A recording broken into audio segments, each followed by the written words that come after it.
Good afternoon बेटा।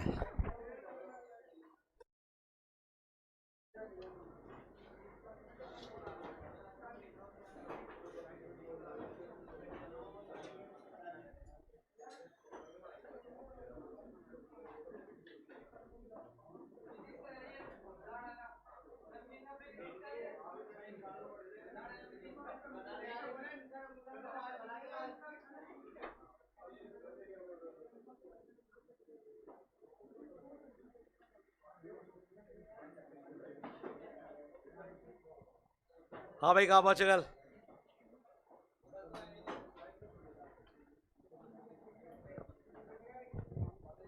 हाँ, कल तो अपनी क्लास हुई नहीं थी।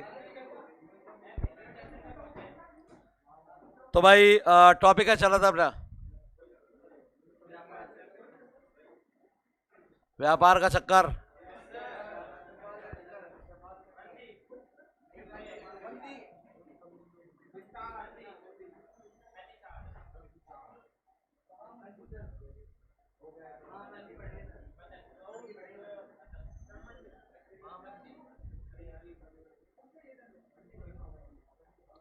अरे मंडी नहीं, मंदी। मंडी।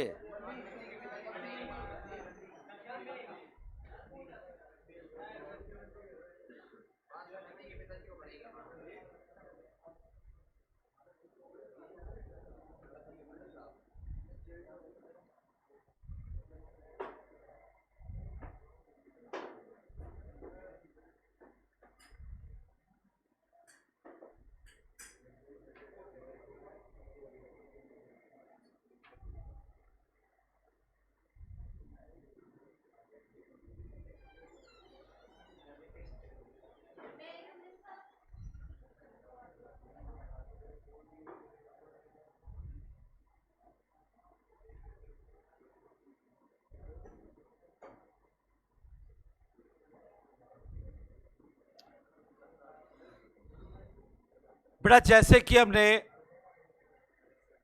इससे पहले की अवस्था पढ़ी थी, जिससे हमने पढ़ा था संकुचन। याद है क्या संकुचन? जहां पे अर्थव्यवस्था में सब कुछ गिरना शुरू हो गया था बेटा।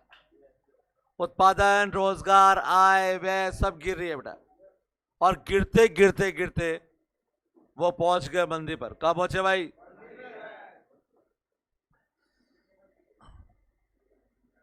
मंदी अतिसार का सबसे भयानक स्वरूप है। क्या है भैया? इस चरण में विकास दर हो जाती है ऋणात्मक। क्या हो जाती है भैया? राष्ट्रीय आय और व्यय का स्तर तेजी से गिरता है। उत्पाद और सेवाओं के लिए मांग घटती है।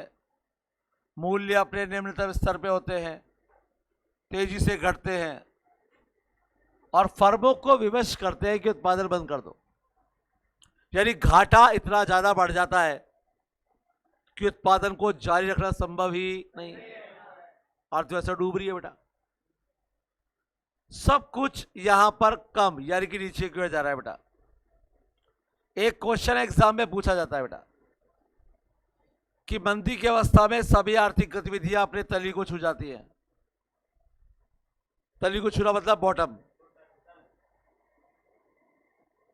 और पतन का चरण आ जाता है बेटा। अत्यंत दुखद समय सभी के लिए भारी मुसीबतें पैदा करता है। उदाहरण है तीसा की मंदी। कौन सी मंदी? तो आइए आज तीसा की मंदी के बारे में पढ़ेंगे बेटा।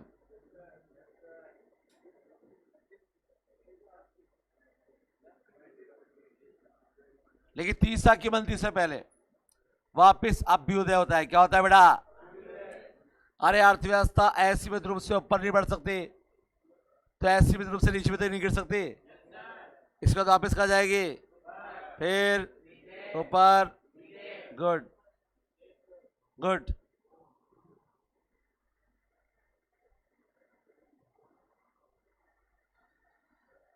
अर्थव्यवस्था सदा सदा के लिए सिकुड़न की जारी नहीं रख सकती बेटा। मंदी तो रहेगी नहीं बेटा। अब जब मंदी होती है और मंदी अपने चरम पर होती है, तब कुछ उद्यमी को लगता है कि ये व्यवसाय शुरू करने का शायद सही समय हो सकता है। क्यों? क्योंकि इस टाइम पर बेरोजगारी बहुत ज्यादा होती है, और बेरोजगारी ज्यादा होती है तो श्रमिकों को विवश कर देती है कि कम मजदूरी पे काम कर ले। भाई घर बैठने से बढ़िया है जो मिले, कुछ ना सही से कि साहब पहले मेरी सैलरी 1 लाख रुपए थी, लेकिन अब काम कम है तो कोई बात नहीं, आप 70,000 दे दो, 60 दे दो, 50 दे दो। हाँ बेटा, बेटा 1 लाख वाला 700 में कैसे काम करेगा बेटा?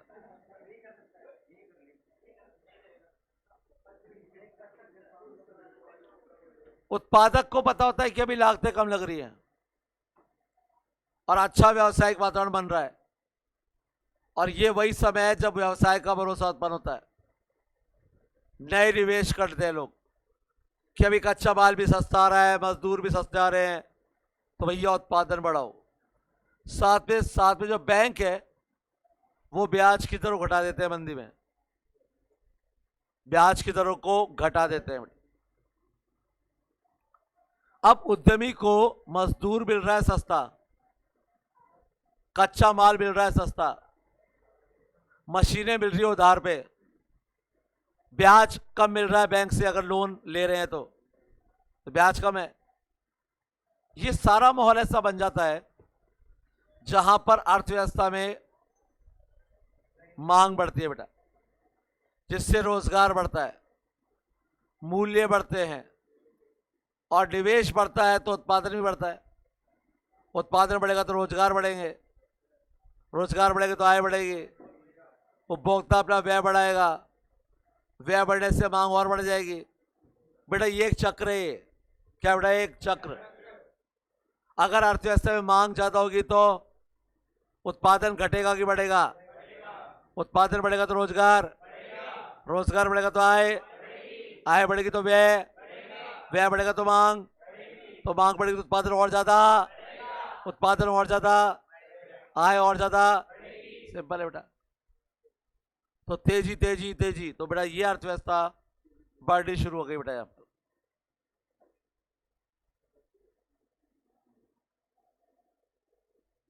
व्यवसाय चक्र के जो मोड़ होते हैं, टर्निंग पॉइंट, इनका पूर्वानुमान लगाना बेटा बहुत मुश्किल है, लेकिन हमारे पास 3 संकेतक होते हैं बेटा। कितने संकेतक होते हैं?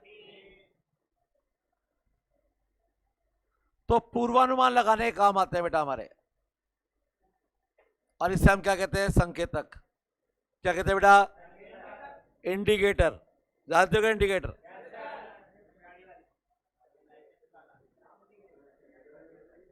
जब आप गाड़ी चला रहे होते हैं, आपके आगे एक गाड़ी चल रही होती है, अचानक उसकी लाइट ब्लिंक होने लगती है, हमें पता चल जाता है कि ये सो और मुड़ने वाला है, तो संकेतक है। क्या है बेटा वो? और इंग्लिश में कहते हैं इसको अपन। ये 3 प्रकार के होते हैं बेटा। कितने प्रकार के होते हैं? पहला संकेतक होता है अग्रणी संकेतक। कौन सा संकेतक? तो अग्रणी संकेतक वो होता है जो होने से पहले बताता है कि क्या होने। जैसे हम आपको बताते हैं कि आपके एग्जाम होने वाले हैं। क्या होने वाले हैं?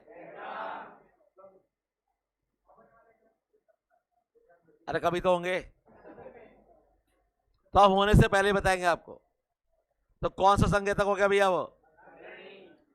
दूसरा संकेतक वो जो समय पे बताएगा कि ये होने वाला है, उसे संयोगिक संकेतक कहते हैं, संयोगिक। और तीसरा होने के बाद बताता है। जैसे आपने एक दिन की छुट्टी ली और आप अगले दिन आए तो आपको पता लगा कि कल तो टेस्ट था, बोले मुझे तो पता ही नहीं था, बोले अब तो हो गया। तो होने के बाद पता लगा। तो पहले भारत में डाक व्यवस्था हुआ करती थी बेटा, और तब मोबाइल फोन नहीं थे, टेलीफोन भी नहीं होते थे। तो किसी ने शादी का कार्ड भेजा, अब भारतीय डाक है तो भारतीय, इस पे तीनों नियम लागू होते थे। कई बार तो यह अग्रणी बन जाता था, यानी जल्दी आ जाता था। कि शादी 3 दिन बाद है, कार्ड आज ही मिल गया, अच्छा जाना है अपन को है। दूसरा संयोगिक, कि शाम को शादी है, दिन में 6 बजे, शाम को 4 बजे या 5 बजे कार्ड मिल रहा है कि आज शादी, आपको मुंबई जाना है, थैंक यू। और कई बार ऐसा होता है कि कार्ड आया, अरे शादी में जाना है, शादी में जाना है, डेट क्या है, वो 3 दिन पहले थी, शादी हो गई,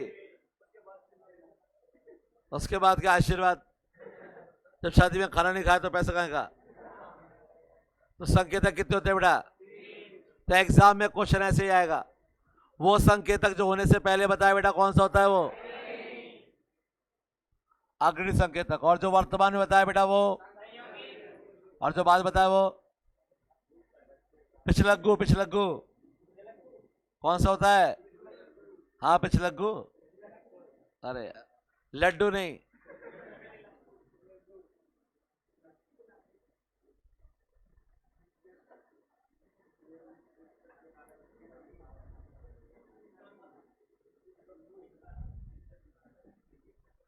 इससे आप अंतराल वाले संकेतक भी कह सकते हैं पिछलग्गू को। क्या कह सकते हैं बेटा आप? और एक होता है संयोगी, जो वर्तमान को बताएगा बेटा। पश्चता, ये है अंतराल वाला, ये है लास्ट पिछलग्गू, और ये है संयोगी बीच वाला। तो फटाफट अंडरलाइन करो बेटा, संपाती एंड वाला।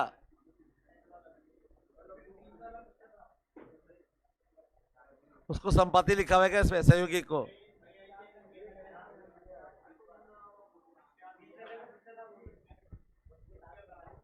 अरे बेटा एक मिनट रुको, एक मिनट रुको, हिंदी है ना, गूगल से ट्रांसलेट की है ना, टेंशन मत करो, परिभाषा लिखो, अपने आप समझ जाओगे बेटा। तो परिभाषा अंडरलाइन करो,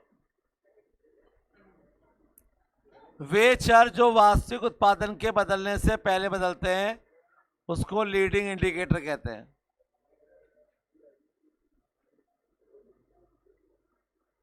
इसके उदाहरण लिख लो, स्टॉक के मूल्यों में, लाभ के मार्जिन में, लाभ में परिवर्तन,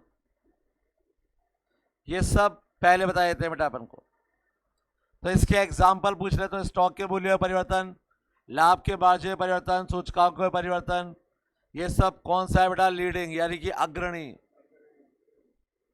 आदरणीय नहीं, अग्रणी।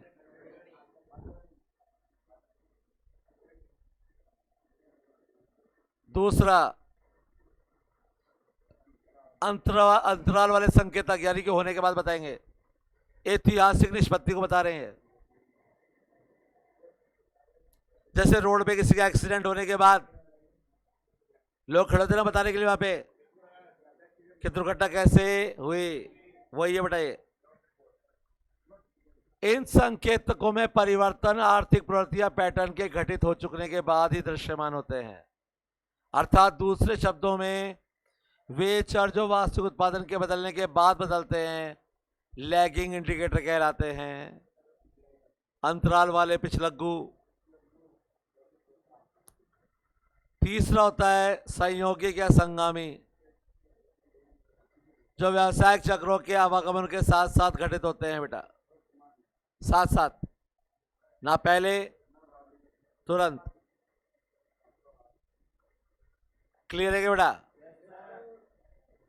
अब ये जो अंतराल वाले यानी पिछलग्गू हैं, इसके उदाहरण है बेरोजगारी, कॉर्पोरेट लाभ, उत्पादन की प्रति इकाई श्रम लागत, ब्याज की दरें। और संयोगिक में जीडीपी, औद्योगिक उत्पादन, मुद्रास्फीति व्यक्तिगत है। ये सब वर्तमान हो गया बेटा। इसके एग्जाम्पल याद रखना, एग्जाम्पल पूछे जा सकते हैं बेटा।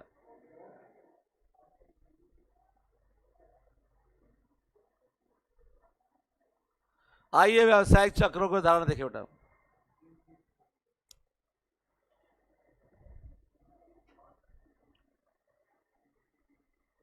बेटा विश्व में बहुत बार हमने तेजी या मंदी देखी है, लेकिन यहां पे कुछ महत्वपूर्ण एग्जाम्पल आपको दिए गए, जो 3 किस्से हैं बेटा। पहला किस्सा वो जिसके बारे में संपूर्ण जानकारी किसी को भी नहीं थी बेटा।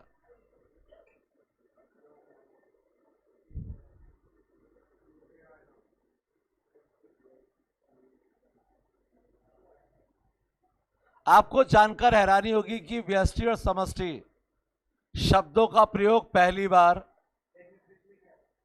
1933 में किया गया था, और वो भी रैगनर फ्रिश ने किया था। अरे फिश नहीं, फ्रिश, फ्राई फिश, फ्राई फिश, फ्रिश, फ्राई और फिश को मिक्स किया तो क्या बना? फ्रिश, यानी कि सिकी हुई मछली, फ्राई फ्रिश।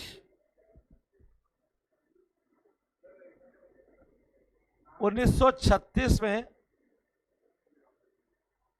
इन भाई साहब ने एक पुस्तक लिखी थी, the general theory of employment, interest and money, और इसके बाद से समष्टि का अध्ययन किया जाने लगा। इससे पहले हम समष्टि का अध्ययन करते ही नहीं थे, सिर्फ व्यष्टि का अध्ययन करते थे बेटा। और यही रीजन है कि जब ये महामंदी आई तो उसका सटीक कारण किसी के पास भी नहीं था, क्योंकि हम समष्टि पढ़ते ही नहीं थे, सिर्फ क्या पढ़ते थे? व्यष्टि। और अब JMKS ने सबका ध्यान इस ओर आकर्षित किया कि व्यष्टि पढ़ने से पार नहीं पड़ेगा भैया, समष्टि पढ़ना पड़ेगा। तो आइए बेटा, ये जो तीसा की मंदी है हमारी, 30 के दशक में हुई थी, इससे तीसा की मंदी सबसे लंबी, गंभीर और व्यापक मंदी है। अमेरिका से शुरू हुई थी। कहाँ शुरू हुई थी भैया? और दुनिया भर में फैल गई। संक्रामक बीमारी है ये, कोरोना की जैसी। एक देश से शुरू होती है पूरे, और वैश्विक GDP कितनी गिर गई भैया? 1929 से 1932 के दौरान उत्पादन, रोजगार, आय सब गिरे। जहां तक महान मंदी का प्रश्न है, मतभेद है सब में, क्योंकि एग्जैक्ट तो किसी को पता ही नहीं है।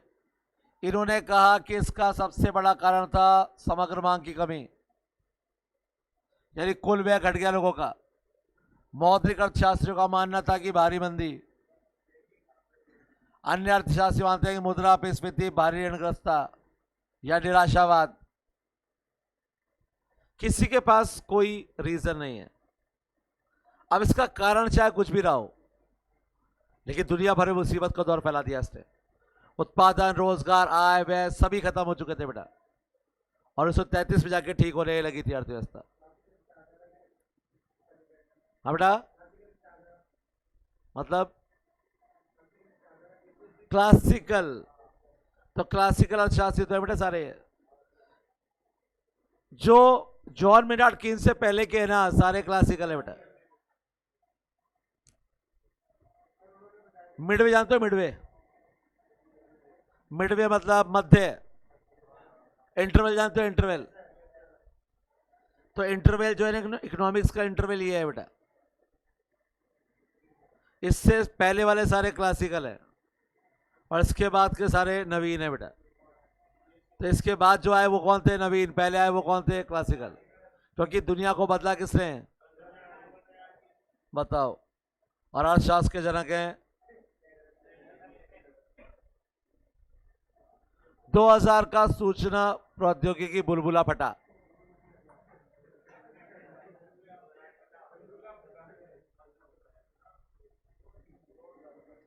IT bubble bust of 2000। एक अजीब दुनिया, जहां पर लोगों के पास फोन नहीं होते थे और बड़ी मस्त लाइफ थी।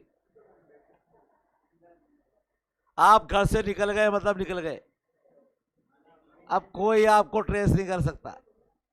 घूमो फिरो आराम से, कोई ये नहीं कह सकता घर आ जा फटाफट। और जब घर आएंगे तभी आएंगे भैया। अपने बैट बल्ले उठाए और चल दिए क्रिकेट खेलने, खेल रहे तो खेल रहे हैं। ना तो घड़ियां उस टाइम पहन के खेलते थे जो टाइम का पता रहता था, ना कोई फोन होते थे कि फोन करके बुला लेगा। जब पूरी तरह से मैच खत्म हो गए, थक गए, अब हिम्मत नहीं है, तब उठा के घर जाते थे आराम से, चलो भाई चलो।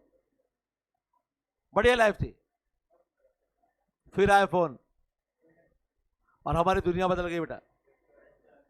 और फिर आया फोन में नेट। फोन ने तो जो बदली सो बदली, लेकिन भाई साहब नेट ने तो दुनिया बदल दी भाई साहब। हाँ बेटा, आजकल बच्चों की फिजिकल एक्टिविटीज वैसे बहुत कम हो गई बेटा, क्योंकि उसमें गलती पेरेंट्स के। छोटे छोटे बच्चा रो रहा है, हाथ में मोबाइल पकड़ा दिया गाना चला के, तो बच्चे बात वही पढ़ के साथ हूँ। मैंने कई बच्चों को देखा है, शादी में जाते हैं, रिलेटिव्स वगैरह आते हैं, तो बच्चों को ऐसे फोन देके दे रहा, बच्चा बैठा आराम से गाने, आराम से गाने सुन रहा, बड़ा खुश है बड़ा आराम से। हाँ बेटा, हाँ। तो इसमें गलती पेरेंट्स की है ना। हमारे टाइम में तो फोन होते ही नहीं थे, तो हम खाना नहीं खाते थे क्या।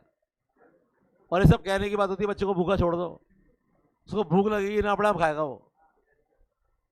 कोई कहता साहब हमारा बच्चा खाना नहीं खाता, बोले एक दिन मत खिलाओ। हमारा बच्चा तो ये नहीं खाता, वो नहीं खाता, एक दिन कुछ मत खिलाओ, शाम को देखो गोबर के पकौड़े भी खा लेगा।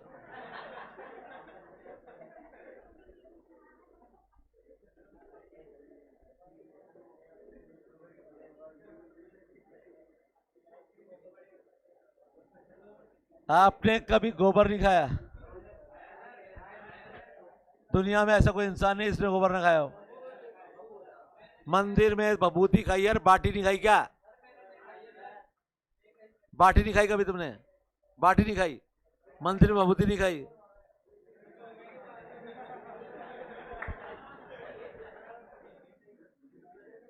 मैंने चिप्स नहीं खाया, खाली चूरा खाया है इसका।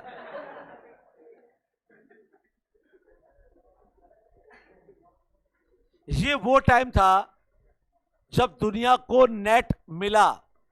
तो दुनिया को वैसे तो मिल चुका था, लेकिन नेट आम आदमी के काम का थोड़ी ना था बेटा। हमारे पास मोबाइल नहीं थे, कंप्यूटर हमारे पास होते नहीं थे, लैपटॉप तो आए ही नहीं थे। कंप्यूटर में होते बड़े बड़े डब्बे वाले, और वो भी होते थे फैक्ट्रीज में, बैंक में, ऑफिस में। घरों में कौन कंप्यूटर रखते थे उस टाइम? तो कंप्यूटर भी हमारी दुनिया में आ रहे थे। जब फर्स्ट टाइम हमें बताया गया कि इंटरनेट कोई चीज होती है, तो हमें समझ में नहीं आता कि इंटरनेट होता क्या है, क्योंकि हमारा उससे कोई पाला नहीं पड़ा था कभी। हमें बताया गया सूचनाओं का जाल है, सूचनाओं का जाल। हमने सोचा वैसे कोई जाल होगा से फेंकने वाला, हमें क्या पता कौन सा जाल है भाई। ये जो न्यू जनरेशन है ना, ये कभी अपने पेरेंट्स के साथ बैठना और उनसे पूछना कि 80s में और 90s में उनकी लाइफ कैसी थी, तो वो आपको बताएंगे कि हमारी लाइफ बिल्कुल अलग थी। टीवी पर सिर्फ एक चैनल, DD1, दूरदर्शन। छत पे एंटीना। आया क्या, आया क्या? पूरे मोहल्ले में 3 या 4 घरों में मुश्किल से टीवी होता था, और एक के घर में फोन,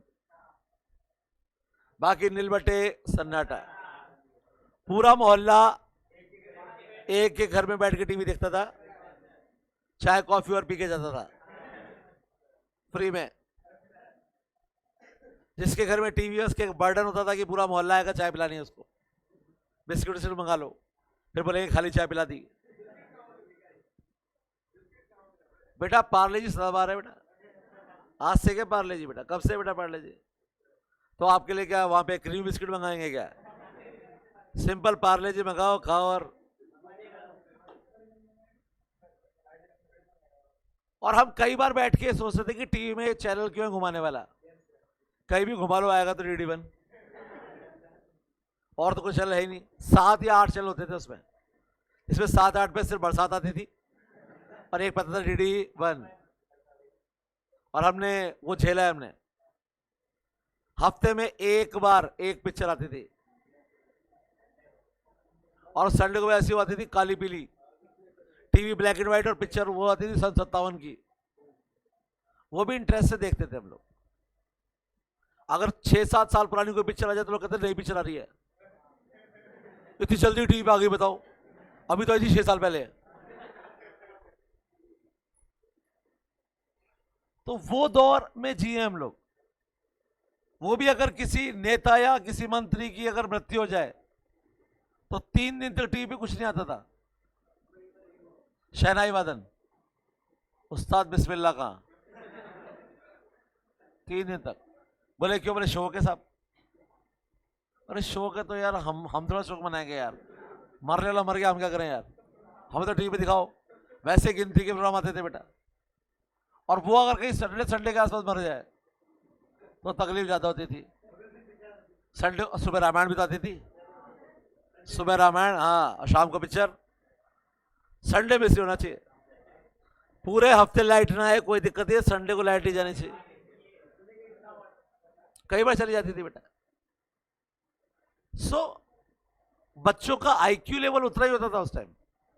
आजकल के बच्चों जैसा आईक्यू नहीं था, क्योंकि आधे टाइम तो वो ये बैठ के सोचते थे कि टीवी में जो लोग आते हैं, नहीं ये अंदर कैसे जाते हैं।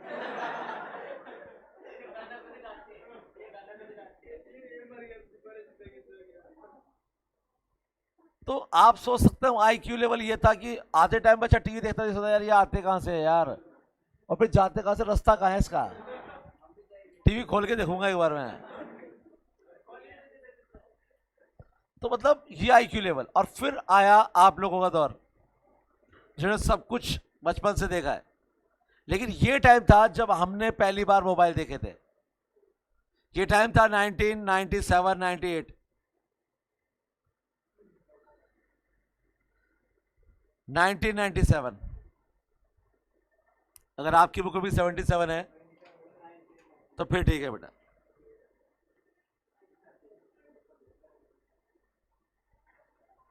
इंटरनेट आया, और इंटरनेट ऐसा था कि हमें पता ही नहीं था कि इंटरनेट होता क्या है, और पता लगा इंटरनेट है साहब तो ठीक है भाई, बड़ी अच्छी बात है, हम भी यूज करेंगे। तो रिलायंस के फोन में सबसे पहले नेट आया था। बोले नेट का क्या फायदा? बोले आप गाने चला सकते हो इसमें। आपके लिए बहुत मामूली सी बात है, हमारे लिए बहुत बड़ी बात थी। क्या आप मूवी के वीडियो सॉन्ग्स जो हैं वो आप देख सकते हो इसके ऊपर, सर्च करो खाली और चला लो। बहुत बड़ी बात थी हम लोगों के लिए। और ये वो टाइम था जब इंटरनेट लोगों तक पहुंचा था। तो इस टाइम में इसका फायदा उठाने के लिए बहुत सारी इंटरनेट बेस्ड कंपनी खुल गई। यहां पर एक लाइन और भी लिखी हुई है कि कंपनियां अपने स्टॉक यानी कि शेयर के प्राइस को बढ़ा सकती थी सिर्फ नाम के आगे ई या अंत में .com लगाकर। यानी पता लगा जा रहा है कि इंटरनेट बेस्ड कंपनी है तो रातों रात शेयर्स टॉप पर। यानी कंपनी को प्रॉफिट कमाना है ना, सिर्फ नाम के आगे लगा लो ई या लास्ट में लगाओ .com, बस शेयर मार्केट बूम पर, टॉप पर। ये वो टाइम था जब सूचना प्रौद्योगिकी हमारे साथ आ रही थी बेटा, और इसका फायदा उठाने के लिए बहुत सारी इंटरनेट बेस्ड कंपनियां शुरू हो गई। ब्याज की तरह नीची थी तो स्टार्टअप कंपनियों को प्रोत्साहित किया कि बाजार से ऋण ले लें, और तेजी से ये कंपनियां बढ़ती गई बेटा। लेकिन अति हर चीज की बुरी होती है बेटा। हमारे बुजुर्गों ने सिखाया बेटा हमें कि अति हर चीज की क्या होती है बेटा? बुरी। अधिकता हर चीज की बुरी है बेटा। और यही यहां पर हुआ। इन कंपनियों ने भारी प्रगति को देखा, क्योंकि जो कंपनी खुलती जा रही थी टॉप पर, कंपनी खुलती और टॉप पर, एक प्रकार का बुलबुला सा विकसित हो गया। और लाभों पर विकास की मानसिकता ने कुछ कंपनियों को अंधाधुंध आंतरिक व्यय की ओर धकेल दिया, और ये कंपनियां काफी समय तक नहीं चल पाई। गुब्बारे का फटना शुरू हो गया 99 से 2001 के दौरान। अनेक .com कंपनियां तो बंद हो गई, या उन्हें हथिया लिया गया, या समापन हो गया, और अर्थव्यवस्था गिरी डाउन। स्टॉक मार्केट क्रैश हो गया बेटा। और एक बार वापस से विश्व में क्या आ गई बेटा? मंदी। सिर्फ 3-4 साल का खेल था बेटा। लेकिन अति भाई, अगर इतनी कंपनियां ना खुली होती तो शायद लॉस नहीं होता। माना कि, और उस टाइम पर इतने इंटरनेट यूजर थे भी नहीं। अरे आज तो हर आदमी इंटरनेट यूजर है। ज्यादा पुरानी बातें बता रहा हूं आपको मैं। 2013-14 हमारे पास मल्टीमीडिया फोन हुआ करते थे और उसमें 1 GB डेटा होता था खाली। वो 1 GB डेटा 250 रुपए का आता था और वो 1 GB हम पूरा महीना यूज करते थे। तो भाई साहब इंटरनेट की कितनी डिमांड थी?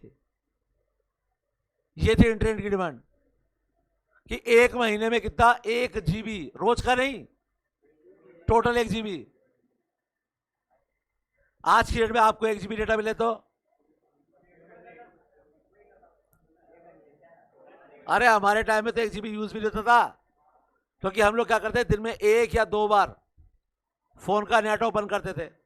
व्हाट्सएप या मेल चेक करने के लिए, कोई व्हाट्सएप आया, कोई मेल आया, देखा और देख के तुरंत बंद, क्योंकि महीना चलाना भैया। फिर आता था महीने का लास्ट दिन, फिर पता लगता आज तो बहुत सारा डेटा बचा हुआ है, तो आज सुबह से डेटा ऑन रहेगा। जो भी गेम वगैरह डाउनलोड करने हैं आज ही कर लो, क्योंकि आज डेटा जो बचा हुआ है खत्म करना है। और गलती से अगर 200-300 MB बच जाता तो दुख होता था, वेस्ट हो गया।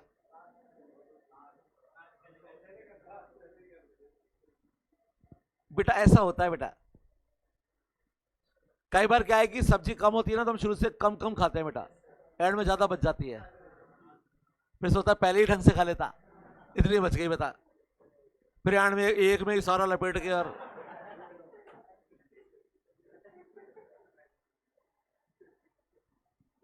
तो इतनी खपत तो 2014 तक भी नहीं हो पाई थी भाई। ये तो 1999 की बात कर रहे हैं, 2000 की बात कर रहे हैं। तब इतनी डिमांड थी नहीं, लेकिन कंपनियां खुल गई तो क्रैश, खेल खत्म और पैसा। बहुत बढ़िया।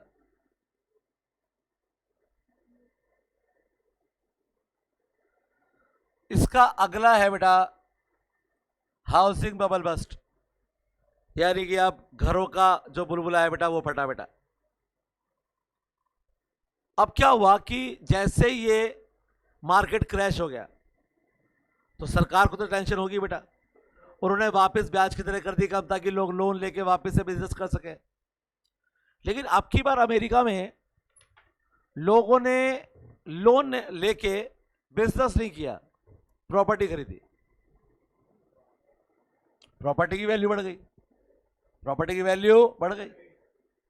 बोले भाई साहब अब तो लोगों ने क्या किया, जैसे आज प्रॉपर्टी खरीदी, साल 2 साल में रेट बढ़ गया, 10 लाख की खरीदी 20 लाख की हो गई। बोले तो बढ़िया, बेच दी, बेच के 40 लाख की ले ली लोन लेके। 40 लाख की 2 साल में 80 की हो गई, बेच दी, 1 करोड़ 60 लाख की ले ली लोन लेके। तो जब लोगों ने ये देखा कि यार लोग तो ऐसे पैसा कमा रहे हैं, तो सब लोगों ने यही काम शुरू कर दिया। क्या पड़ोसी ने 20 लाख का मकान लिया था, 40 लाख का बेच दिया, पापड़ भी ले लेते 20 लाख का। बैंक ने ये देखा कि प्रॉपर्टी के रेट बढ़ रहे हैं, और जिस आदमी ने भी प्रॉपर्टी के लिए लोन मांगा बैंक ने दे दिया, क्योंकि बैंक जानती थी 20 लाख की प्रॉपर्टी 2 साल में 40 लाख की हो जाएगी। अगर ये चुका पाए तो ठीक है, फिर तो कब्जा करके कर लेंगे हिसाब किताब पूरा, नुकसान तो है ही नहीं ना। लेकिन अति बैंक ने ये देखे बिना लोन दे दिए कि ये वापस चुका भी सकते हैं या नहीं, और बिल्डर्स को लगा कि मकानों की मांग तो बढ़ रही है, तो उन्होंने ढेर सारे बना दिए बेटा। अब इतने बना दिए जिनकी मांग ही नहीं थी, अति। अब बिल्डर ने मकान बना दिए, बिक रहे नहीं है, तो बिल्डर ने कहा कोई बात नहीं, सस्ता कर दो साहब। तो 2 साल पहले या 1.5 साल पहले जो मकान 40 लाख का था, बिल्डर ने कहा 20 लाख में ले जाओ।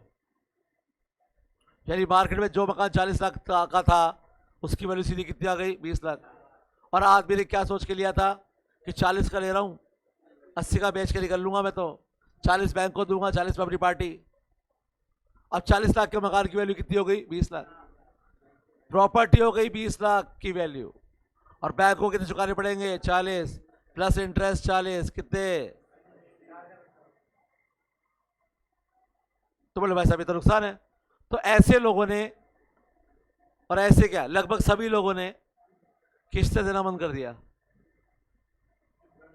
तो बैंक आया साहब, अरे किस्तें क्यों नहीं दे रहे हो तुम लोग?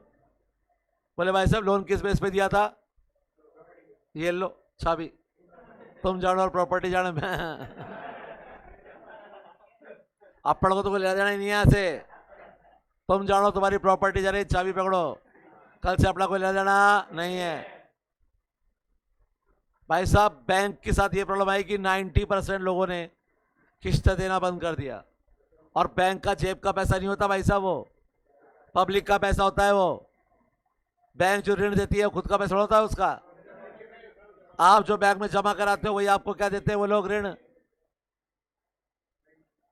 तो यहां पे लोगों ने पैसा देना बंद कर दिया, और जैसे लोगों को पता लगा तो जिनका जमा था वो निकालने पहुंच गए, और वहां के बैंक दिवालिया हो गए।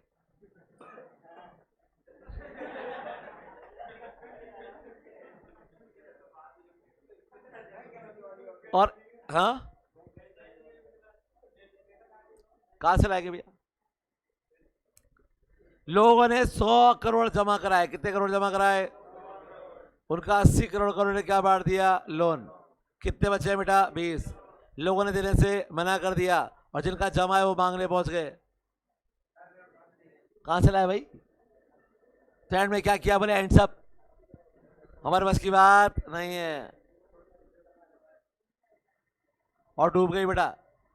अमेरिका की अर्थव्यवस्था एक बार और डूब गई 2008-9 में। और इस समय भारत एक अच्छी स्थिति में था, क्योंकि हम उदारीकरण निजीकरण कर चुके थे, और हमारे पास पैसा ही पैसा था, वैश्वीकरण भी। तो ये सब हम कर चुके थे, पैसे की हमारे पास कोई कमी नहीं थी। तो हमने अमेरिका से कहा कि मदद चाहिए, तो भारत मदद करने के लिए तैयार है। वैसे हमारा इंटेंशन मदद करने का नहीं था।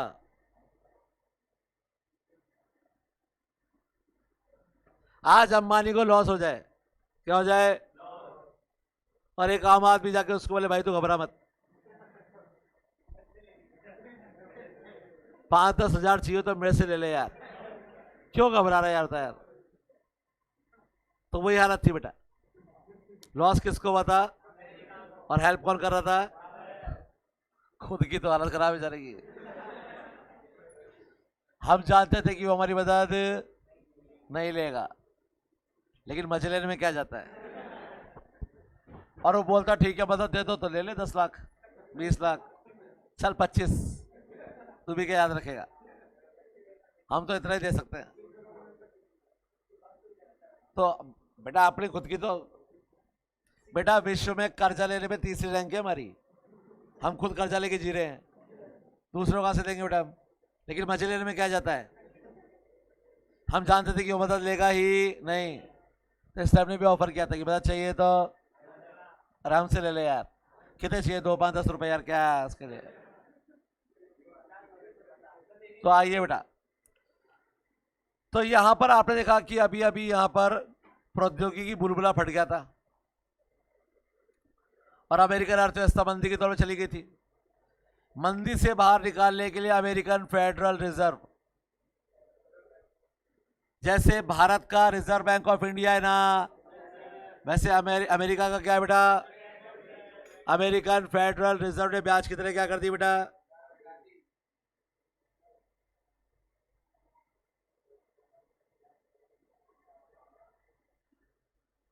तो ब्याज की तरह क्या कर दी बेटा? इन्होंने घटा दी। इससे बैंकों के पास भारी तरलता या मुद्रा आपूर्ति का मार्ग प्रशस्त कर दिया।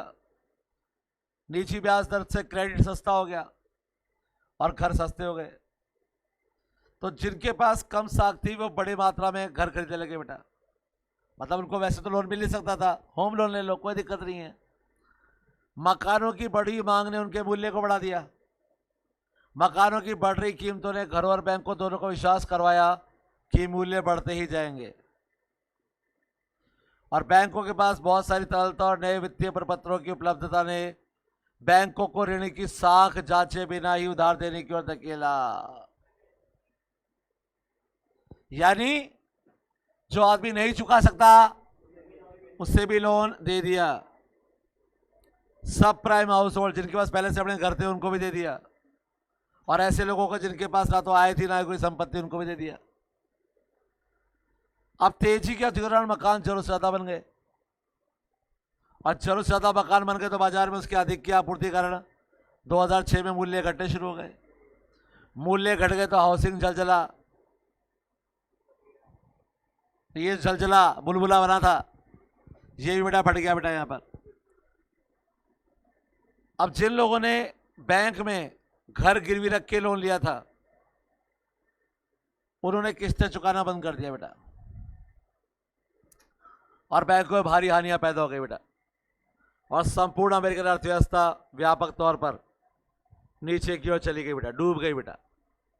तो देखो विश्व में कैसे कैसे तेजी मंदी आती है बेटा। जैसे 1991 में हमारी भी हालत खराब हो गई थी बेटा। हमारे पास 3 सप्ताह का कोच बचा था बस, उसके भारत दिवालिया होने वाला था। उसके बाद क्या होने वाला था बेटा? और कोई एक आदमी नहीं, पूरा देश। 1991 में अगर दिवाली हो जाते ना हम लोग तो आज हमारे सारे अधिकार समाप्त हो चुके होते बेटा, और भारत संयुक्त राष्ट्र संघ के अधीन चल रहा होता है बेटा, और वो चला रहे होते हमारी अर्थव्यवस्था को। हम बर्बाद हो चुके होते बेटा। आज हम अपनी मर्जी से निर्णय ले सकते बेटा।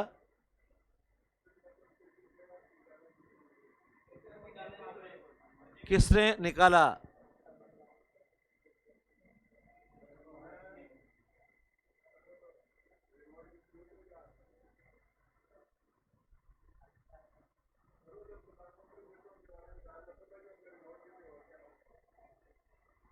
सही है।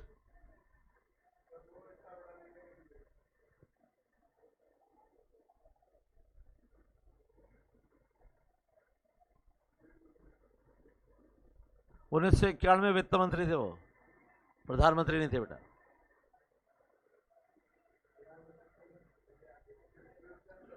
मुझसे अगर ये कहा जाए ना कि इकोनॉमिक्स पढ़ा रही है तो शायद मैं अच्छे से पढ़ा सकता हूं।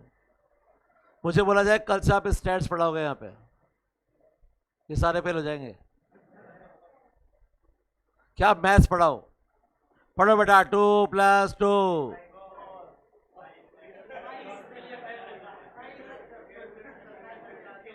दो और दो कितने होते हैं? डिपेंड करता है, इट डिपेंड्स। 2 और 2 22 भी होते हैं, इट डिपेंड्स।